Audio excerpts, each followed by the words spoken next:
Back to the पूरा educator channel. तो आज हम अपने सीरीज़ का 3rd चैप्टर कंप्लीट करने वाले हैं, that is how do the organisms reproduce. ठीक है, इसका अगर हम लिटरल मीनिंग जानें तो हमें ये पढ़ना है कि जो भी अलग अलग प्रकार के लिविंग बीइंग्स होते हैं, ठीक है, चाहे फिर वो सिंगल सेल्ड हो, चाहे वो मल्टी सेलुलर हो, जिनके पास ऑर्गन हो, ऑर्गन सिस्टम हो, वो ऑल ऑफ देम रिप्रोडक्शन कैसे करते हैं फॉर मेकिंग देयर प्रोजेनी और offspring, that is the next generation. ठीक है, इसके बारे में हम बेटा पढ़ाई करेंगे इस चैप्टर में कि हमारे जो मम्मी पापा होते हैं या किसी पर्टिकुलर ऑर्गेनिज्म के जो पेरेंट होंगे उनसे हमारी उत्पत्ति यानी उनसे हम कैसे अराइज हुए हैं। ठीक है, तो सबसे पहले हम पढ़ते हैं कि कुछ ऑर्गेनिज्म क्या एग्जैक्ट कॉपी बनाते हैं। तो हाँ बिल्कुल, कुछ ऑर्गेनिजम्स होते हैं जो कि एग्जैक्ट कॉपी बनाते हैं, और जो हमारा क्रोमोसोम होता है न्यूक्लियस में, उसके अंदर डीएनए होता है बेटा, डीऑक्सीराइबोन्यूक्लिक एसिड, जो कि इनहेरिटेबल होता है, यानी पेरेंट से हम तक आता है, from parents to next generation. ठीक है, जो डीएनए होता है न्यूक्लियस में वो सोर्स होता है प्रोटीन बनाने का, और अगर यही इन्फॉर्मेशन अगर डीएनए की कभी डीएनए चेंज हो जाता है तो हमारा जो सोर्स ऑफ प्रोटीन है वो क्या होगा, उसमें अल्टरेशन आ जाएगी, तो प्रोटीन डिफरेंट बनेगा। इसलिए डिफरेंट टाइप ऑफ प्रोटीन क्या होती है बेटा, अल्टर्ड बॉडी डिजाइंस बनाती है। हम तुम्हें बताते हैं इसका मतलब क्या है। एक second, let me take a pen. It is saying जो हमारा सेल है, सेल के अंदर हमारी न्यूक्लियस है, इस न्यूक्लियस के अंदर देखोगे बेटा तो क्रोमोसोम्स होते हैं। क्या होते हैं, इस तरह से क्रोमोसोम्स होते हैं, और इस क्रोमोसोम को खोल के देखोगे तो ये डीएनए का स्ट्रक्चर का बना होता है इस तरह से। ठीक है, तो wait a second, this is the nucleus, this is बेटा न्यूक्लियस। ठीक है, this is the chromosome, and जब इससे बाहर निकाल के देखोगे तो तुम्हें दिखेगा डीएनए का हेलिक्स। अब इस डीएनए के हेलिक्स ही इनकोड करता है बेटा जीन, और ये जीन जो होता है ये एक्सप्रेस होता है in the form of protein. ठीक है, अब ये सपोज करो पेरेंट का सेल है, ये क्या है, पेरेंट के सेल के बारे में हम बात कर रहे हैं। ठीक है, किसके बारे में बात कर रहे हैं बेटा, पेरेंट के सेल के बारे में बात कर रहे हैं। अब यही चीज़ क्या होगी, जब रिप्रोडक्शन होगा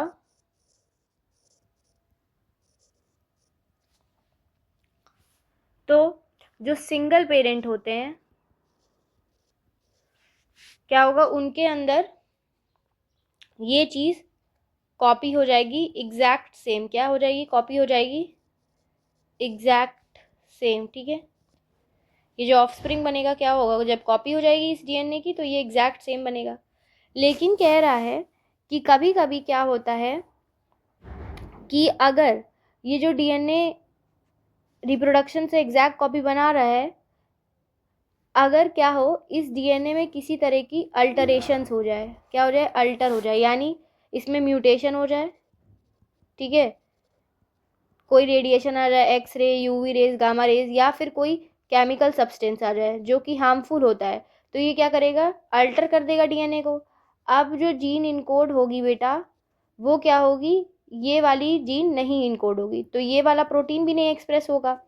तो जो ऑफस्प्रिंग बनेगा वो कैसा बनेगा, वो एग्जैक्ट सेम नहीं बनेगा। समझ में आया, क्या कह रहा है कि एक पेरेंट था, सिंगल पेरेंट सेल, उसके अंदर ये डीएनए क्रोमोसोम है न्यूक्लियस के अंदर, और ये क्रोमोसोम कोड करता है डीएनए के लिए, और फाइनली डीएनए के अंदर जीन, और जीन जो होता है वो एक्सप्रेस होता है प्रोटीन में।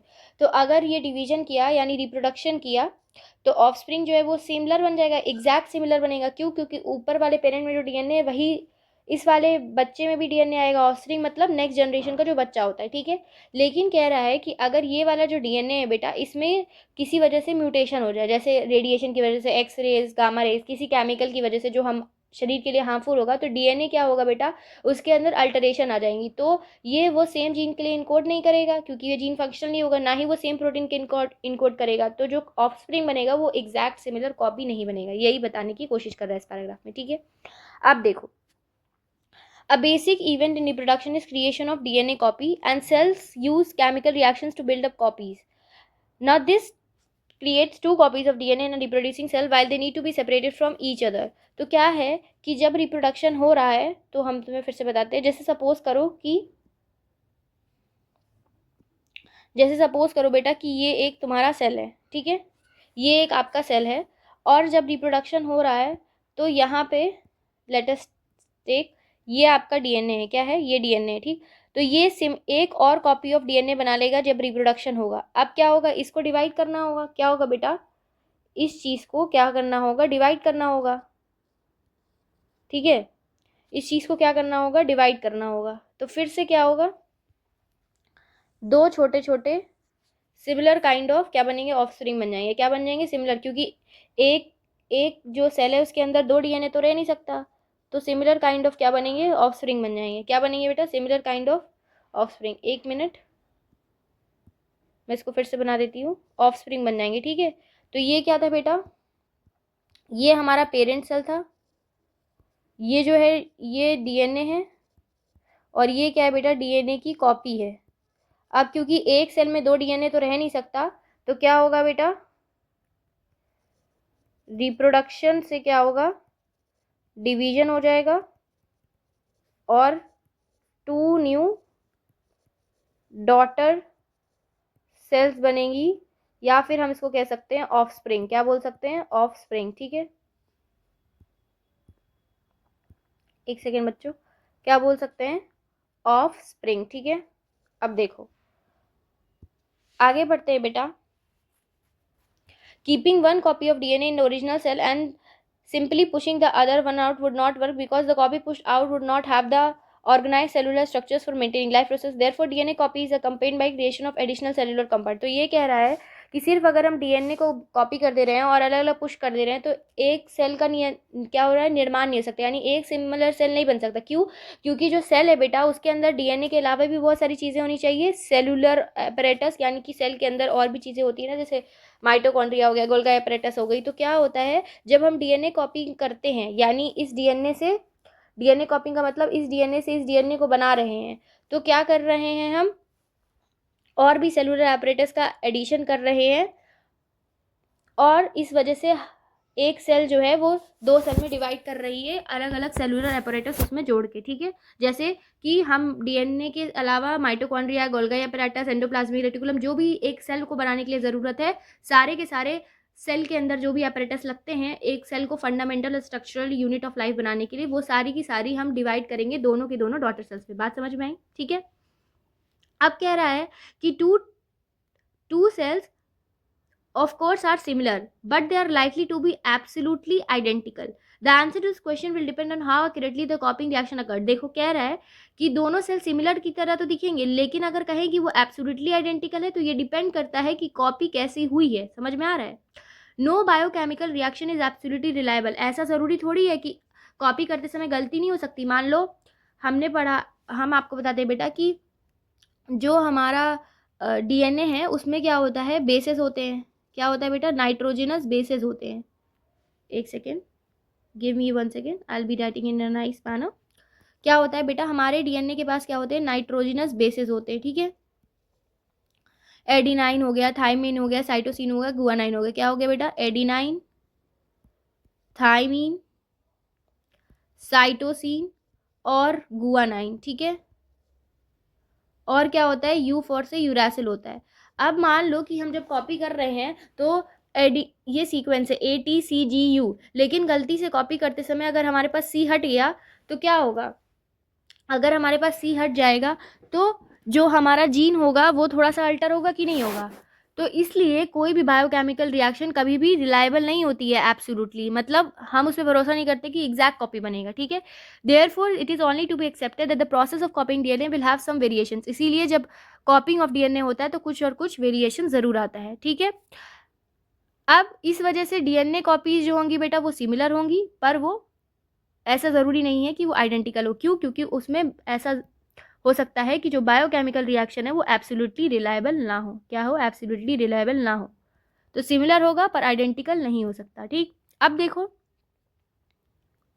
some of these variations might be so drastic that new DNA cannot copy the work with cellular apparatus it inherits. Such newborn will simply die. तो क्या होगा, कभी कभी ऐसा हो सकता है कि जो वेरिएशन है वो इतनी ड्रास्टिक हो कि जब न्यू डीएनए बन रहा हो तो सेलुलर एपरेटस क्या हो, वो ना बन पाए। इसकी वजह से सेल जो है वो मर जाएगा, क्योंकि अगर सिर्फ डीएनए होगा और mitochondria, Golgi apparatus, endoplasmic reticulum और सेलुलर ऑर्गेनेलेज नहीं होंगे तो क्या होगा, सेल जो है वो मर जाएगा, ठीक है।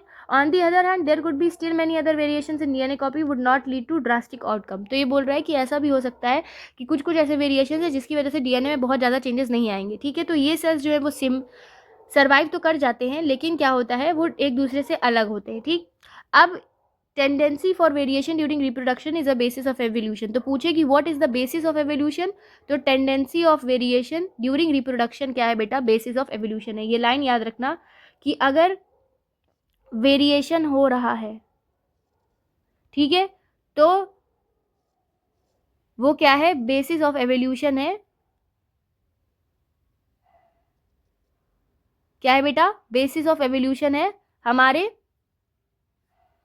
फर्दर जो ऑर्गेनिजम्स आने वाले हैं, न्यू ऑफस्प्रिंग बनने वाली है, उनके लिए बेसिस ऑफ एवोल्यूशन है क्या, वेरिएशन। अब इंपॉर्टेंस क्या है, तो देखो, मेंटेनेंस ऑफ बेटा बॉडी डिजाइन फीचर्स, ठीक। फिर उसके बाद stability of population of species, maintenance of body design features that allow organisms to use a particular nature. यानी कि जो ठंडी के और बेटा जैसे इंसानों की बात करते हैं तो पहाड़ के जो इंसान होते हैं उनकी जो बॉडी स्ट्रक्चर होती है डिफरेंट होती है। क्यों? उन्हें ठंड को ज़्यादा बेयर करना पड़ता है। जो साउथ में लोग रहते हैं उनकी body structure, physical appearance different रहता है। जो दोनों टेम्परेचर को टॉलरेट करते हैं, जहाँ पे मॉडरेट होता है, उनकी body appearance, physical structure different होता है। तो ये बोल रहा है कि ये इंपॉर्टेंट होता है डीएनए कॉपिंग, या वेरिएशन इसलिए इंपॉर्टेंट होता है बेटा डीएनए कॉपिंग के समय, ताकि मेंटेनेंस हो पाए बॉडी डिज़ाइन फीचर्स का, किसी भी पॉपुलेशन की स्टेबिलिटी हो जाए, ठीक है।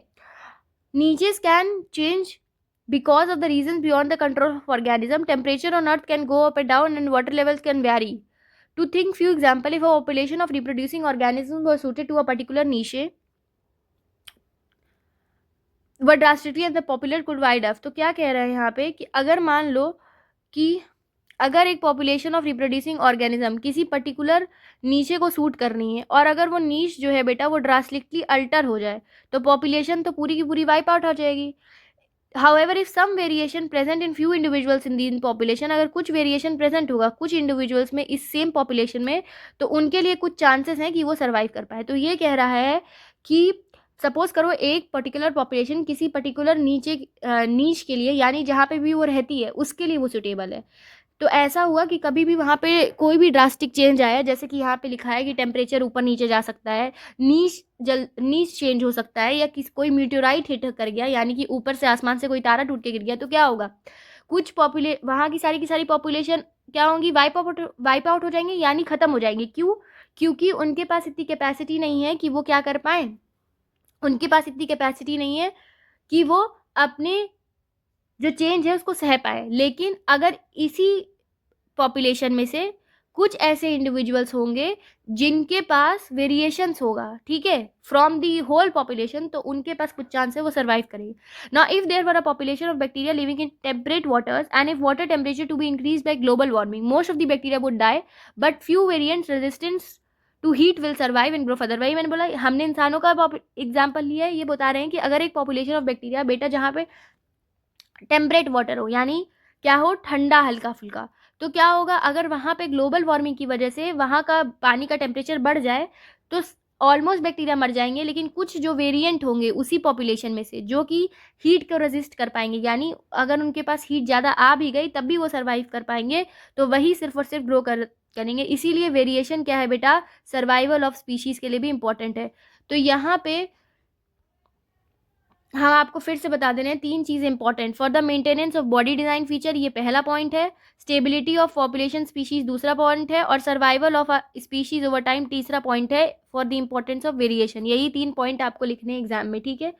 हम यहाँ पे आपके लिए एक काम करती हूँ, yellow pencil I will be marking it also. This is the number 1, then stability will be the number 2 and 3 will be the survival of species over time, ठीक है। ये तीनों रीजंस है for the importance of variation. अब बेटा हम पढ़ेंगे कि सिंगल सेल ऑर्गेनिजम्स कैसे कैसे रिप्रोड्यूस करते हैं, ठीक है। तो पढ़ेंगे सबसे पहले फिजन। क्या होता है फिजन? फिजन मतलब बेसिकली टूटना या ब्रेक डाउन। तो जो यूनिसेल्युलर ऑर्गेनिजम्स होते हैं बेटा, कौन, जो हमारे क्या होते हैं, यूनिसेल्युलर ऑर्गेनिजम्स होते हैं, वो जो है या तो सेल डिवीजन से या फिर फिजन से न्यू इंडिविजुअल्स बनाते हैं, ठीक है, या स्प्लिट करके। कुछ बैक्टीरिया और कुछ प्रोटोजोआ जो होते हैं वो 2 इक्वल हाफ्स में डिवाइड कर देते हैं ड्यूरिंग सेल डिवीजन, और अब वो कहते हैं कि वो रिप्रोडक्शन कर लिए। तो ये रिप्रोडक्शन कौन है, सिंगल सेल ऑर्गेनिज्म में होता है, ठीक है। और कुछ ऑर्गेनिज्म अमीबा में भी, इनमें भी डिवीजन के टाइम वो क्या स्प्लिट हो जाते हैं 2 सेल्स में, और किसी भी प्लेन पे, मतलब कैसे भी टूट सकते हैं। देखो जैसे ये देखो अमीबा का क्या है बेटा, ये अमीबा का इरेगुलर शेप है ना, ये देखो दिख रहा है, तो वो कहीं से भी टूट सकते हैं, और फिर वो 2 पार्ट में डिवाइड हो जाएंगे। जैसे अब की बार यहाँ से टूटे हैं, एक बार यहाँ से टूट सकते हैं, एक बार यहाँ से टूट सकते हैं, ठीक है। Let me draw and show you, like अगर वो ऐसे हो जाए,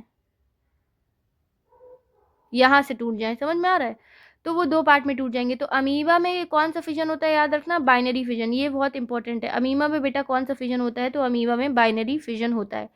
फिर एक और यूनिसेलुलर ऑर्गेनिज्म दिया है बेटा आपके अंदर, लीशमानिया। ये है काला आजार, ये काला आजार को कॉज करता है, ठीक है। इनका कैसा स्ट्रक्चर होता है, whip like structure at one end of the cell. Whip like, ये देखो यहाँ से ऐसे ऐसे निकल रहा है ना, इस चीज़ को विप लाइक कह रहे हैं, ठीक है। तो whip like structure at one end of the end. और ये कैसे डिवाइड करते हैं बेटा, तो ये भी बाइनरी फिजन से डिवाइड करते हैं। कौन, लीशमानिया। कौन, लीशमानिया। प्लाज्मोडियम क्या है बेटा, ये मलेरियल पैरासाइट है, और ये कैसे डिवाइड करता है, मल्टीपल फिजन से। ये बहुत सारे डॉटर सेल्स बनाता है। देखो ये प्लाज्मोडियम है, और ये देखो ये कई सारे सेल्स हैं। ये एक cell, let me show you बेटा, ये देखो ये 1 सेल है, ये 2 सेल है, ये 3 सेल है, 4 सेल, 5 सेल, 6 सेल, ऐसे कई सारे हैं ना, कम से कम 100 तो होंगे। तो जब ये टूटेगा तो ये अलग अलग तरह, इस अलग अलग प्लाज्मोडियम बनाएगा, यानी ये मल्टीपल फिजन है। एक साथ जब वो सेल डिवीजन में बेटा बस्ट हो रहे हैं, सेल डिवीजन करने के बाद टूट रहे हैं, तो वो कई सारी स्पीशीज अपने जैसे सिमिलर बना ले रहे हैं, तो उसको क्या बोलते हैं, मल्टीपल फिजन, ठीक है। अब हम देखते हैं यीस्ट के बारे में। तो यीस्ट जो है बेटा वो स्मॉल बट्स निकालता है, उसको सेपरेट करता है और ग्रो कर देता है फर्दर। जैसे हम तुम्हें यहाँ पे बेटा अगर हम डायग्राम ड्रॉ करके दिखाएं तो मैं बताती हूँ। जैसे सपोज करो कि ये एक यीस्ट है, तो यहाँ से ये बड निकालेगा, ठीक है। हाइड्रा भी वैसे बडिंग से करती है, ये हाइड्रा का ही स्ट्रक्चर मान लो, और ये बड यहाँ पे गिर गया, तो फिर ये क्या करेगा, एक नया प्लांट की स्पीशीज ग्रो करेगा, ठीक है। यीस्ट इस तरह से कुछ होता है, ऐसे उसकी माइसीलियम होगी, हाइफे होगी, अभी मैं आगे आप लोग को पढ़ाऊंगी। तो जैसे सपोज करो यहाँ से उसका कोई बड गिर गया, तो ये अब क्या करेगा, एक नया इंडिविजुअल फिर से ऐसे ऐसे खड़ा कर देगा। तो यीस्ट क्या करता है, बडिंग से करता है। बड मतलब जैसे तुम लोगों ने पेड़ पौधे देखे हैं, तो कली जो गिर जाती है पेड़ की, उसी को बड कह सकते हैं। तो बेसिकली इन सब ऑर्गेनिजम्स की भी अगर कुछ आउटग्रोथ निकल आती है और वो गिर के न्यू प्लांट या न्यू ऑर्गेनिज्म बनाती, सॉरी न्यू प्लांट नहीं, हाइड्रा में न्यू ऑर्गेनिज्म और ईस्ट में भी न्यू ऑर्गेनिज्म बनाती, तो उस चीज़ को बेटा हम बडिंग कहते हैं। अब मल्टी सेलुलर ऑर्गेनिजम्स में बेटा जिनकी बहुत सिंपल बॉडी ऑर्गेनाइजेशन होती है, वो सिंपल रिप्रोडक्टिव मेथड से करते हैं। जैसे स्पायरोगायरा बेटा, ये एकदम टूट जाती है स्मॉलर पीसेस अपॉन मैच्योरेशन और नए बच्चे बना देगी, ठीक है। फिर लेकिन क्या है कि सारे मल्टी सेलुलर ऑर्गेनिज्म तो ऐसा नहीं है कि वो सिंपली डिवाइड कर सकते हैं सेल बाय सेल, मतलब टूटे और नए ऑर्गेनिज्म बन गए। तो इसीलिए बहुत सारे मल्टी सेलुलर ऑर्गेनिजम्स में एक डेफिनेट टाइप ऑफ रिप्रोडक्शन से क्या होता है, नए ऑर्गेनिज्म की उत्पत्ति होती है, नए ऑर्गेनिज्म की फॉर्मेशन होती है। उसी चीज़ को हम बेटा रिप्रोडक्शन कहते हैं, ठीक है। क्योंकि उनको और कॉम्प्लेक्स वे चाहिए, क्योंकि उनके पास क्या होता है, टिश्यू होता है, उसके बाद उनके पास क्या होगा बेटा, टिश्यू के बाद बताओ ऑर्गन, फिर organ system, and then we also have the body organization. तो उसकी वजह से मल्टी सेलुलर ऑर्गेनिज्म जो बहुत कॉम्प्लेक्स होते हैं उनके पास रिप्रोडक्शन किया जाता है, ठीक है। अब देखो सिंगल सेल ऑर्गेनिज्म जो होते हैं वो केपेबल होते हैं ग्रोइंग के, प्लोरिफरेटिंग के और making other cell types under the right circumstances, जब भी उनको लगता है कि उनको डिवीजन करना चाहिए। अब हम पढ़ेंगे बेटा कि रीजनरेशन क्या होता है। तो जैसे हमने बताया था कि ईस्ट में बडिंग होता है, वैसे हाइड्रा भी बडिंग करती है, पर हाइड्रा और प्लानेरिया जो है बेटा, इनको हम अगर कई पीसेस में काट दें तो हर एक पीस ग्रो करता है इनटू एन कंप्लीट ऑर्गेनिज्म। इसको क्या बोलते हैं? रीजनरेशन। जैसे मान लो अगर छिपकली की पूंछ है, पूंछ कट जाती है छिपकली की, तो वो वापस से ग्रो हो जाती है, दैट इज रीजनरेशन। तो इसमें दो एग्जाम्पल दिए हैं आपके एनसीईआरटी में, हाइड्रा और प्लानेरिया, एग्जाम्पल ऑफ रीजनरेशन। याद रखना, जब इनको काटेंगे तो ये पूरा का पूरा ऑर्गेनिज्म बना देंगे। समझ में आ रहा है? ये प्लानेरिया का एग्जाम्पल दिया हुआ है आपकी किताब में, ठीक। अब बडिंग क्या होती है? तो देखो, बडिंग मैंने बताया था हाइड्रा होती है, हाइड्रा रीजनरेशन भी करती है, याद रखना, और हाइड्रा बडिंग भी करती है। तो ये पहले ही मैंने आपको बता दिया है कि ये जो सपोज करो कि ये एक आउटग्रोथ है और ये यहाँ पे ऐसे से निकल के टूट जाएगा और ये नया प्लांट में ग्रो करेगा। ये देखो बेटा, ये आउटग्रोथ है ना इस तरह से, तो ये क्या होगा, ये अभी यहाँ पे बन रहा है इस तरीके से बड़ा बड़ा बड़ा बड़ा, और फिर क्या होगा, ये यहाँ से टूट जाएगा और ये नए पूरा का पूरा नया ऑर्गेनिज्म बना लेगा। समझ में आ रहा है? तो हाइड्रा में ब्लड जो है वो, एक मिनट, हाइड्रा में बेटा जो बड है वो आउटग्रोथ की तरह काम करेगा और रिपीटेड सेल डिवीजन की वजह से एक स्पेसिफिक साइट में वो एक टाइनी इंडिविजुअल बन जाएगा, और जब वो फुल्ली मैच्योर हो जाता है तो वो डिटैच कर जाता है प्लांट बॉडी में और वो एक न्यू इंडिपेंडेंट इंडिविजुअल बन जाता है। समझ में आया? अब बेटा जैसे ही एसेक्सुअल रिप्रोडक्शन होता है सिंगल सेल ऑर्गेनिज्म में या कुछ ऑर्गेनिजम्स में, जो अभी तक हम पढ़े बेटा, ये सब क्या है? Form of asexual reproduction. क्यों? क्योंकि उसमें जो ऑफस्प्रिंग बन रही है वो सिमिलर टाइप ही की बन रही है, पेरेंट से डायरेक्ट बनके, और इसमें एक पेरेंट इन्वॉल्व है। तो अभी तक हमने पढ़ा asexual reproduction in single celled organism या कुछ मल्टी सेलुलर ऑर्गेनिज्म में, किसके? एनिमल्स में। अब हम पढ़ेंगे कि अगर एसेक्सुअल रिप्रोडक्शन हम प्लांट्स में करते हैं तो उसको हम वेजिटेटिव प्रोपोगेशन कहते हैं। Vegetative propagation is basically asexual reproduction in plants. क्या है बेटा? बेसिकली एसेक्सुअल रिप्रोडक्शन है किसमें? प्लांट्स में, ठीक है। आगे देखते हैं।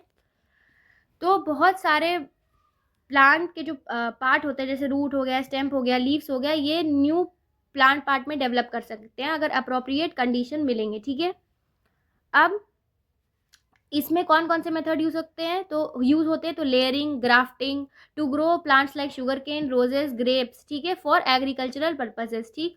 और कुछ प्लांट्स जो है जो फ्रूट्स और फ्लावर्स के होते हैं, जिनको हम अर्लियर सीड से प्रोड्यूस करते थे, उनको भी हम क्या कर सकते हैं? अलग अलग मेथड से प्रिपेयर कर सकते हैं, जैसे बनाना, ऑरेंज, रोज, जैस्मिन, जिनके पास लॉस्ट हो गई है अब कैपेसिटी टू प्रोड्यूस सीड्स। तो सीडलेस प्लांट भी क्या कर सकते हैं बेटा हम? यानी क्या हो गया, हम लोग सीडलेस प्लांट का भी प्रोडक्शन कर सकते हैं, किससे? एसेक्सुअल रिप्रोडक्शन से, ठीक है। अब जो भी वेजिटेटिव प्रोपोगेशन से प्लांट बनते हैं वो जेनेटिकली सिमिलर होते हैं टू द पेरेंट। समझ में आया? ये बात आपको ध्यान रखनी है, क्योंकि वो vegetative part of the plant से बनेंगे तो वो सिमिलर होते हैं बेटा किसके? पेरेंट से। अब देखो, जैसे ये क्या है, ये leaves of Bryophyllum with buds है। तो ये बेसिकली लीफ है। ब्रायोफाइलम एक प्लांट होता है, उसके ही लीफ का स्ट्रक्चर है। तो उसमें से देखो ये कई सारे ऐसे इस तरह के ये नए नए ऐसे उग रहे हैं ना, ये सब क्या है? बड्स हैं। तो जैसे ही ये बेटा सॉइल में फॉल ऑफ करेंगे, buds notches along the leaf margin निकलते हैं, जैसे ही ये फॉल ऑफ करेंगे सॉइल में, ये नए प्लांट में डेवलप कर जाएंगे। तो ये क्या हो गया? वेजिटेटिव रिप्रोडक्शन इन प्लांट्स हो गया। और ब्रायोफाइलम में कौन सा पोर्शन प्लांट का यूज होता है वेजिटेटिव रिप्रोडक्शन करने के लिए? तो याद रखना, बड्स, जो कि अलोंग विद लीफ ग्रो करते हैं, ठीक है। अब हम लोग पढ़ लेते हैं बेटा व्हाट इज टिश्यू कल्चर। तो बेसिकली जो भी हम न्यू प्लांट्स को ग्रो करते हैं, अगर उसकी हम कुछ टिश्यूज को निकाल लें या कुछ सेल्स को सेपरेट कर दें from tip of the growing plant से, तो क्या होगा कि हम उस प्लांट ऑफ द पार्ट जो कि केपेबल है पूरा का पूरा नया प्लांट बनाने के लिए, उसको हम प्लांट से क्या करें बेटा? रिमूव कर ले।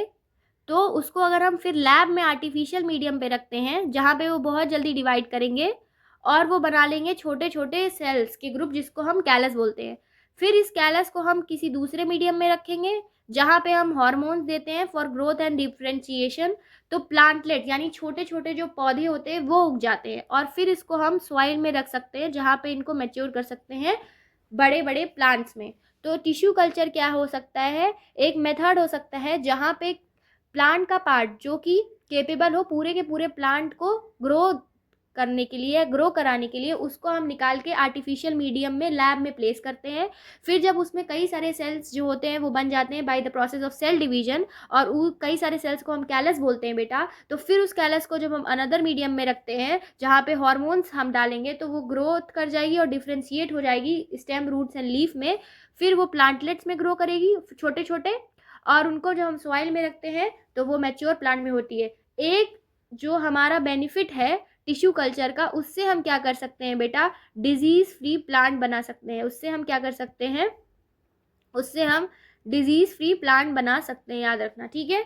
और मोस्ट कॉमनली टिश्यू कल्चर ये भी इंपॉर्टेंट है, किसके लिए यूज होता है, ऑर्नामेंटल प्लांट्स के लिए। टिश्यू कल्चर किसके लिए यूज होता है बेटा, ऑर्नामेंटल प्लांट्स के लिए यूज होता है। तो ये बात भी आप याद रखेंगे, इससे हम डिजीज फ्री प्लांट बनाते हैं और ये जो है वो ऑर्नामेंटल प्लांट्स के लिए यूज होता है, ठीक है। अब हम आ जाते हैं बेटा स्पोर फॉर्मेशन पे।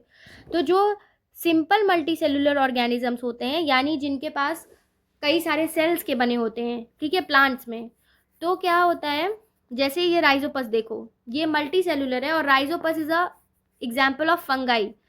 तो इनके ऊपर क्या होता है बेटा, ये जो स्ट्रक्चर है ना, ये पूरा का पूरा हाइफी है। तो इनके पास क्या होता है, अगर ब्रेड देखा है कभी कभी, ब्रेड पे सड़न हो जाती है, तो अगर उसको तुम 3D स्ट्रक्चर में देखोगी तो वो कुछ इस तरह का दिखेगा, ये वाला। अब देखो क्या हो रहा है कि ब्रेड के ऊपर मोल्ट लगता है किस फंगस का, राइजोपस का। अब ये एक्चुअली में रिप्रोडक्टिव पार्ट नहीं है, लेकिन क्या होगा, ये रिप्रोडक्शन कॉज कराएगा। कैसे, देखना। तो ये जो ब्लॉब ऑन दी स्टिक है, ये जो पोर्शन है इसको बोला है ब्लॉब ऑन दी स्टिक, ये इन्वॉल्व होते हैं किसमें, रिप्रोडक्शन में। तो ब्लॉब्स क्या होते हैं बेसिकली, ये याद रखना, ब्लॉब्स बेटा स्पोरेजिया होते हैं। क्या होते हैं, स्पोरेजिया, जिनके पास स्पोर्स होता है जो कि डेवलप कर सकते हैं न्यू राइजोपस में। मतलब अगर एक सड़े हुए ब्रेड के पास एक सड़ा हुआ ब्रेड रख दो तो वो सड़न जो है दूसरे ब्रेड तक पहुंच जाती है। क्यों, क्योंकि ये जो गोल गोल सा स्ट्रक्चर है बेटा, ये ब्लॉब है और इसको हम स्पोरेंजिया बोलते हैं। क्या बोलते हैं, ये देखो यहाँ पे लिखा है स्पोरेंजिया बोलते हैं। अब ये स्पोरेंजिया स्पोर्स कंटेन करेंगे और जैसे ये फूटेंगे तो ये जो है दूसरे ब्रेड में भी क्या होगी, गंदगी फैला देंगे, यानी ब्रेड में सड़न कर देंगे, ठीक है। अब ये जो स्पोर्स होते हैं बेटा, ये बहुत ज़्यादा थिक वॉल से कवर रहते हैं और एक अपने आप को प्रोटेक्ट करते हैं, और जब भी वो किसी मॉइस्ट सरफेस पे कांटेक्ट आता है तो वो ग्रो करने लगते हैं। क्या करने लगते हैं, ग्रो करने लगते हैं। इसी वजह से नए नए राइजोपस जो है अलग अलग ब्रेड्स में बनते हैं, या फिर दूसरी जगह क्या कर सकते हैं, अपनी ग्रोथ करते हैं रिप्रोडक्शन करने के लिए, ठीक है। अब जितना भी ये देखो लिखा है, जो भी सिंगल इंडिविजुअल्स होता है उसमें जो मोड ऑफ रिप्रोडक्शन होता है उसको हम एसेक्सुअल रिप्रोडक्शन कहते हैं, जिसमें सिमिलर काइंड ऑफ ऑर्गेनिज्म बनता है। वेलकम बैक टू द पूरा एजुकेटर चैनल। तो लास्ट क्लास में बेटा हमने एसेक्सुअल रिप्रोडक्शन के बारे में पढ़ लिया। जिन्होंने नहीं पढ़ा है जाके चैनल के वीडियो वाले प्लेलिस्ट में देखें, ठीक है। अब हम स्टार्ट करते हैं बेटा सेक्सुअल मोड ऑफ रिप्रोडक्शन। तो सेक्सुअल मोड ऑफ रिप्रोडक्शन में बेटा क्या चीज़ होती है कि जो भी न्यू इंडिविजुअल बनते हैं उसमें कुछ वेरिएशंस आती हैं, ठीक है। और एक इंडिविजुअल के लिए वेरिएशंस उतना ज़्यादा इम्पॉर्टेंट नहीं होता है, मतलब कैन नॉट बी प्रोडक्टेड, मतलब इतना ज़्यादा इम्पॉर्टेंट नहीं है। लेकिन पॉपुलेशन में वेरिएशन इसलिए ज़रूरी होती है ताकि कोई कुछ स्पीशीज़ जो है वो सर्वाइव कर पाए, ठीक है।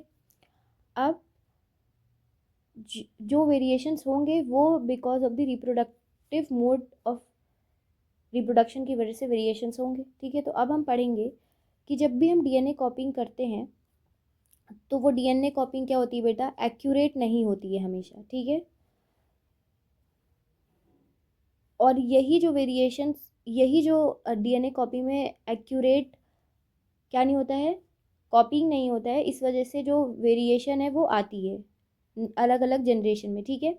If DNA copy mechanism were to be less accurate, many of the resultant DNA copy would not be able to work with cellular apparatus and would die। ये तो मैंने आप लोगों को लास्ट क्लास में पढ़ाया है कि जब भी हम बेटा एक सेल होता है और उससे हम डीएनए कॉपी करेंगे तो सिर्फ हमें ये नहीं है कि हमें डीएनए ही कॉपी करना है, हमें उसके साथ एंडोप्लाज्मिक रेटिकुलम हो गया, हमें उसके साथ माइटोकॉन्ड्रिया हो गया बेटा, और हमारा राइबोसोम हो गया, जितने भी और सेल ऑर्गेनेलेज हैं वो सब भी कॉपी करना पड़ता है। अगर हम सिर्फ डीएनए ही भेज देंगे न्यू सेल में, ये जो तुम्हारा ओल्ड सेल है और ये जो तुम्हारा न्यू सेल है, अगर इसमें हम सिर्फ और सिर्फ डीएनए ही भेज देंगे तो ये सेल क्या होगी, अगर इस न्यू सेल में ओनली डीएनए आएगा, ठीक है, ओनली डीएनए, तो ये सेल क्या होगी बेटा, डाई हो जाएगी। लेकिन अगर इस न्यू सेल में endoplasmic reticulum, mitochondria plus other cell organelles आ जाएंगे उसके साथ अगर डीएनए होगा तो ये सेल तभी लिविंग होगा, इतनी बात याद रखना, ठीक है। तभी ये सेल क्या होगा बेटा, लिविंग होगा, ठीक।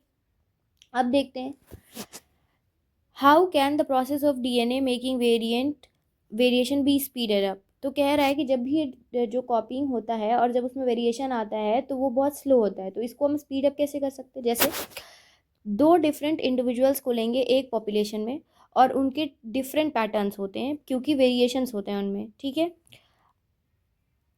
और अब ये वेरिएशंस क्योंकि लिविंग ऑर्गेनिज्म में है तो उनके बहुत ज़्यादा कोई बैड इफेक्ट्स नहीं होते, ठीक है। वेरिएशंस लिविंग ऑर्गेनिज्म होने की वजह से बैड इफेक्ट्स नहीं होते। लेकिन अगर हमने वेरिएशंस दो और मोर इंडिविजुअल्स के मिला दिए तो एक न्यू कॉम्बिनेशन बनेगा वेरिएंट का। मतलब जैसे सपोज करो ये मदर हो गई और ये फादर हो गए, ठीक है। ये सपोज करो मदर है और ये करो फादर है, ये सपोज करो फादर है, ठीक है। तो ये इन दोनों का वेरिएशन, इन दोनों को भी अपने पेरेंट्स से वेरिएशन आएगा तो इनको इससे कोई फ़र्क नहीं पड़ेगा। लेकिन अगर हम इन दोनों को एक नया बना देंगे तो ये जो मदर होगी वो अपने पेरेंट्स से कुछ वेरिएशंस लेके आएंगे, पापा अपने पेरेंट्स से कुछ, तो इन दोनों का जो न्यू ऑफस्प्रिंग बनेगा यानी जो चाइल्ड बनेगा बेटा, इस ये ऑल टुगेदर क्या होगा, न्यू वेरिएंट होगा। क्या होगा बेटा, ये न्यू वेरिएंट होगा, ठीक है। अब देखो सेक्सुअल मोड ऑफ रिप्रोडक्शन में यही प्रोसेस होता है जिसमें हम दो डीएनए को कंबाइन करते हैं, combining DNA from two different individuals during reproduction. यही काम करते हैं किसमें बेटा, सेक्सुअल रिप्रोडक्शन में। किसमें, सेक्सुअल रिप्रोडक्शन में हम यही करते हैं, दो डिफरेंट इंडिविजुअल्स के डीएनए को कंबाइन करके एक न्यू इंडिविजुअल बनाते हैं, ठीक है। अब देखो क्या लिखा है, if each new generation is to be combination of DNA copies from two pre-existing individuals, then each new generation will end up having the twice the amount of DNA that the previous generation had। तो अब क्या problem है, जैसे मान लो कि इनके पास भी double standard DNA होगा और इनके पास भी डबल स्टैंडर्ड डीएनए होगा, तो अगर यहाँ पे हम नया इंडिविजुअल बनाएंगे तो इसके पास तो दो डीएनए हो जाएगा ना, टू प्री एग्जिस्टिंग इंडिविजुअल से twice the amount of DNA. जैसे इस इनके पास तो एक था, इनके पास तो एक था, तो इनके पास क्या होगा, इनके पास एक एक की जगह जैसे डबल डबल हो जाएगा। समझ में आ रहा है, एक प्लस एक क्या होगा, ये तो दो हो जाएगा। तो जो ऑफस्प्रिंग होगा उसके पास दो हो जाएगा और जो पेरेंट होंगे उसके पास क्या होगा, एक एक ही रहेगा। अब इस मेस को कंट्रोल करने के लिए कई सारे तरीके सोचे जाने के लिए क्या कर सकते हैं। तो देखो पहले क्या होता था कि ऑर्गेनिजम्स मोर कॉम्प्लेक्स होते थे क्योंकि उनके टिश्यूज में स्पेशलाइजेशन हो जाती थी। अब जो आगे देखा गया कि कुछ स्पेशल लीनिएजेस ऑफ सेल्स पाए गए इस कुछ स्पेशलाइज्ड ऑर्गन में, जिसको हम आगे पढ़ेंगे कि मेल में बेटा होता है आपका टेस्टिस एंड फीमेल में आपकी होती है ओवरी, ठीक है। जिसमें सिर्फ और सिर्फ हाफ नंबर ऑफ क्रोमोसोम बन रहे थे, जिसकी वजह से हाफ अमाउंट ऑफ डीएनए बन रहा था एज कम्पेयर टू, ये बहुत इंपॉर्टेंट है, नॉन रिप्रोडक्टिव सेल्स में कुछ ही सेल्स थे जिसमें half the number of chromosome और half of the number of DNA बन रहा था, कुछ ही स्पेशलाइज्ड सेल्स के स्पेशलाइज्ड ऑर्गन में। तो इस हम प्रोसेस को क्या बोलते हैं, याद रखना, इस प्रोसेस को हम मियोसिस बोलते हैं और ये कुछ ही सेल्स में होता है। किस में होता है, मियोसिस बोलते हैं, process of cell division meiosis, और कुछ ही सेल्स में होता है। और ये सेल्स कौन से होते हैं ये भी इंपॉर्टेंट है, तो ये सेल्स होते हैं बेटा जर्म सेल्स, ठीक है। germ cells from two individuals combined during the sexual reproduction to form a new individuals, resulting in re-establishment of the number of chromosome and the DNA content in new generation। मतलब हम बताते हैं क्या होता है बेटा, जैसे मान लो ये पेरेंट है, ये मदर हो गई और ये क्या हो गया बेटा, फादर हो गए, ठीक है। तो इसमें जो मदर के पास ओवरी होती है और जो फादर के पास क्या होता है, टेस्टिस होता है बेटा, ये टेस्टिस TES, तो ये जब डिवाइड करेंगे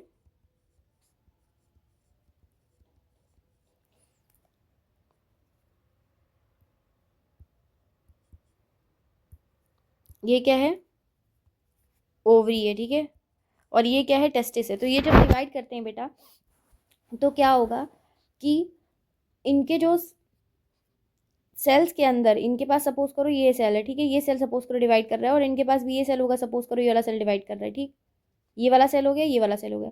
तो चलो ये वाला सेल जो है हमने डिवाइड किया, तो इस सेल में जो डीएनए होगा बेटा, ये जब डिवीजन करेगा, ठीक है, तो ये जो सेल बनाएगा जो कि नेक्स्ट बच्चे में आएगा उसके पास कैसा होगा बेटा, हैप्लॉइड कंटेंट ऑफ डीएनए होगा। और जब ये भी इसके पास, जब मान लो ये वाला सेल है, ठीक है, और ये वाला सेल जब डिवाइड करेगा बच्चे में आने के लिए तो ये भी हैप्लॉइड बनाएगा, और फिर ये दोनों से जब बनेगा बच्चा तो इससे आधा आया, इससे आधा आया, तो ये क्या होगा, डिप्लॉइड होगा।